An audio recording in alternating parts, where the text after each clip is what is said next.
Hello, this is Sarah Braasch. Welcome back to my channel. So I just wanted to do a quick video. I just watched Contrapoints Shame Video, and she's talking about her sexuality and realizing and sort of expressing publicly that she does feel herself to be a trans lesbian woman. And I just thought it was really interesting. It just brought up so many issues for me, and I loved the video and I love Contrapoints. And so I was just thinking a lot about my own sexuality, and I was realizing I'm not really sure what my sexuality is. The reason for that is that I am an adult survivor of really egregious sexual violence and trauma as a child, and I've also experienced sexual violence and trauma as an adult. And I'm going to say something that I'm just going to say it. I'm not going to be ashamed. And the title of Contrapoints video was Shame. And I'm just going to say it because there's no reason for me to be ashamed. I don't really know what my sexuality is, what my sexual identity is, what my sexual orientation is. Because, well, I feel confident about my sexual identity. Like, I'm a woman, and I feel comfortable saying that. I was born a woman, and I do feel that I am a woman. So that I don't have an issue with. But my sexual orientation is a different matter in terms of whom I'm attracted to. And the reason why it's a different matter is because I am not actually entirely sure the last time I let another human being touch me. I mean, like, in a sexual manner. And yeah, that's the truth. That's the honest to God truth. And the reason why, the reason is absolutely because I'm an adult survivor of egregious sexual trauma and violence as a child and as an adult. I'm not a virgin. I have had sex, but very little. I'm almost a virgin. I'm not a virgin, but I'm almost a virgin. And the last time I can remember allowing someone to touch me in a sexual manner, the last time I can remember having sex was in Rabat, Morocco. So that would have been my first summer in law school at Fordham Law, and that was the summer of 2007.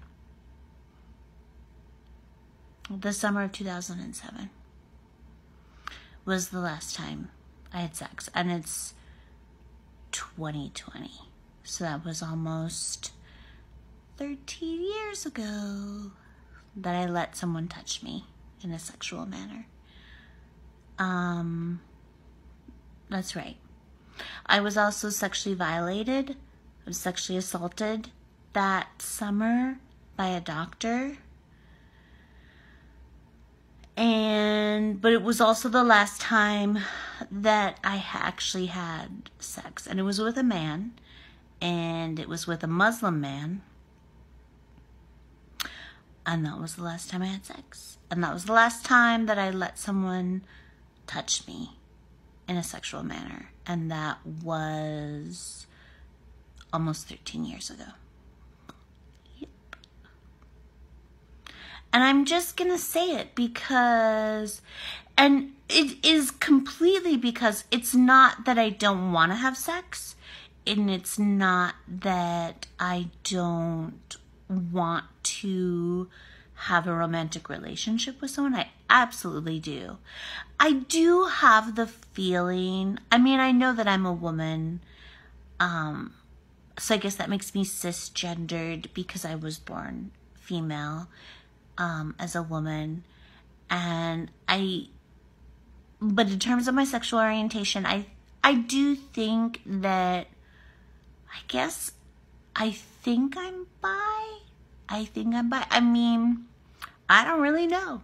I don't really know what my sexual orientation is.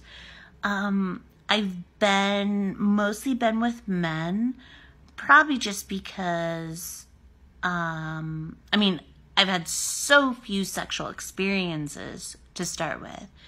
And also because, like, I guess that was just the expectation, especially growing up as a Jehovah's Witness.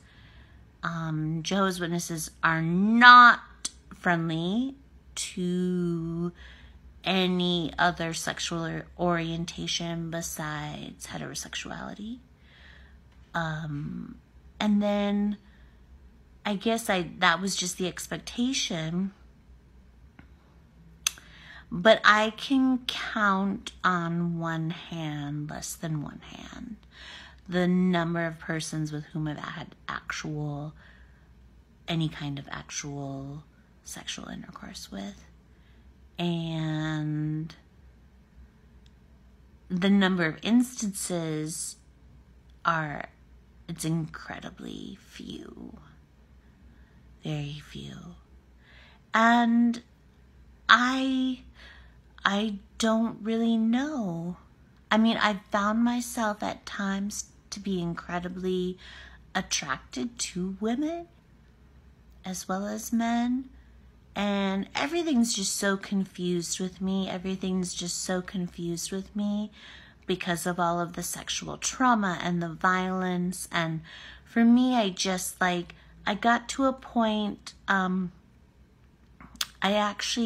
felt very abused in the relationship that I had in Morocco when I was there for a summer while I was at Fordham Law School. And I also felt very violated by my experience with the doctor that I had there. And I think just after that, I think I just shut down. I think I was just like, I'm done. I'm not going to have any other sexual or romantic relationships with anyone at that point. I think I just decided that I was just going to be alone, and that was the only way to be safe, was just to be alone and just to not have sex with anyone but myself. Is the only way to be safe. I think I just thought that. I just want to be alone. I'm just done. I'm done trying to have any kind of a sexual or romantic relationship with any other human being, especially men. I just decided that I was done and that it wasn't worth it. I think I just decided it wasn't worth it. I think I just decided that whatever sort of sexual gratification I needed, I could take care of on my own. And I think I just decided that whatever emotional connection gratification that I needed, I could have with friends, and especially get online. And also I think I just decided that I didn't really need all that much. I'm a loner. I've always been a loner. Have a one-track mind. I'm obsessed with my Saving the World project, with my PhD dissertation.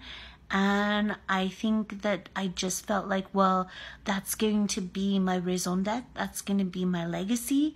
And I don't really need anything else. And, yeah. And it's just really hard for me. And I also just wanted to, I can't even remember the last time I went to a gynecologist. And I think the last time I went to the gynecologist, I was in Los Angeles.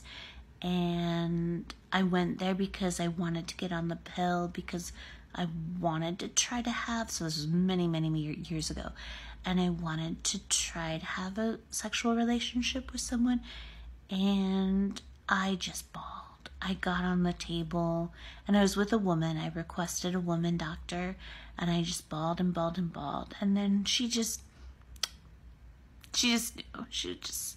said immediately, "Were you sexually abused as a child?" And I said, "Yeah." And she just said, "Well,"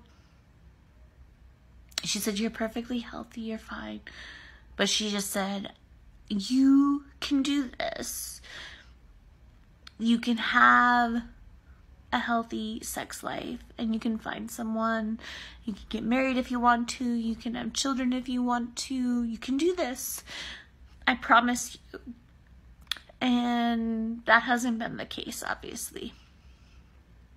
That hasn't been the case. I haven't been able to do that. Anyway, it feels really good just to say it. It feels really good just to say it. I know I'm not alone.